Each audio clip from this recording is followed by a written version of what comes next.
पित्त वात कफ का सिस्टम है किस तरह से चलता है या इसे किस तरह से व्यवस्थित हम अपने अनुसार कर सकते हैं, क्योंकि किसी भी मर्ज या रोग या जीवन के अव्यवस्थित होने के सबसे बड़े कारण यही माने जाते हैं आयुर्वेद में। तो मैं इस बारे में सुनना चाहूँगा, अगर आप इसमें कुछ।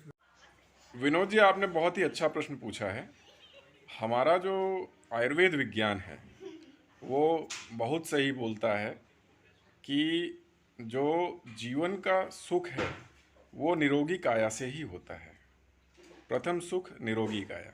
और उसके लिए जो आयुर्वेद का प्रिंसिपल है वो ये है कि आपके जो त्रिदोष हैं, पित्त, कफ और वायु, उनको बैलेंस करना। और ये तीनों के तीनों दोष जो बने हुए हैं पंच महाभूतों से बने हुए हैं, यानी कि जल, पृथ्वी, वायु, आकाश और अग्नि। और ये पांचों महाभूत हमारे शरीर के अंदर ही विद्यमान है। कि आयुर्वेद में जो चिकित्सा पद्धति है उसमें पथ्य कुपथ्य का बहुत महत्व है, परहेज का बहुत महत्व है। अगर कुछ चीज़ें परहेज में की जाए तो दवाएं बिल्कुल अलग ढंग से असर करती हैं। हालांकि ये चीज़ें एलोपैथ में और होम्योपैथ में भी हैं, बट एलोपैथ में इस पे उतना ज़्यादा भार नहीं दिया जाता। होम्योपैथ में फिर भी भार दिया जाता है। देखिए, सीधी सीधी बात यह है कि जो हम खाते हैं उसी से हमारा शरीर बनता है, और जो हम खाते हैं उसी का प्रभाव हमारे शरीर पे पड़ने वाला है।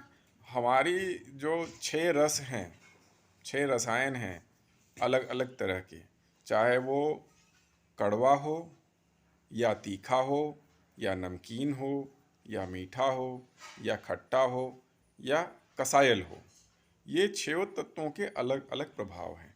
और यही चीज़ें हमारे शरीर में पंच तत्वों को प्रभावित करती। तो ये जो 6 तरह के रस की मैंने बात की, उन्हीं से अपने जो 3 विकार हैं वो पोषित होते हैं, कफ, पित्त और वायु। मैं आपको बताता हूँ किस तरीके से कफ, पित्त और वायु पोषित होते हैं। जैसे मान लीजिए आप लौकी खाते हैं या कोई भी ऐसी चीज़ें खाते हैं जो ठंडी होती हैं, तो उससे कफ पोषित होता है। और अगर भारी चीज़ें खाते हैं, दलहन है, जैसे उड़द की दाल है, चना है, काबुली चना है, राजमा है, ये सब चीज़ें, इसके अलावा बैगन और ऐसी कुछ चीज़ें, वो वायु को पोषित करती हैं। इसी तरीके से ऐसी चीज़ें जो तिक्त हैं या कड़वी हैं, वो आपके पित्त को पोषित करती हैं।